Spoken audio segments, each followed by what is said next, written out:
এবং মিছিলকে সুসজ্জিত করবার জন্য প্রত্যেক কমরেডদের কাছে অনুরোধ করা যাচ্ছে, আপনারা লাইন ভাবে সারিবদ্ধ ভাবে দাঁড়াবেন।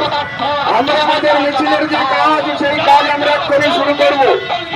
সমস্ত কমরেডদের উদ্দেশ্যে বলা, মহিলা কমরেডরা মিছিলের সামনের দিকে থাকবে।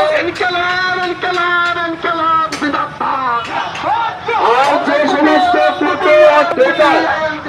প্রত্যেক পঞ্চায়েত থেকে এসেছে তাদের সেই ড্রাইভারদের উদ্দেশ্যে বলে, আপনারা ফাঁকা গাড়ি নসরতপুর পার্টি অফিসের সামনে নিয়ে যাবেন।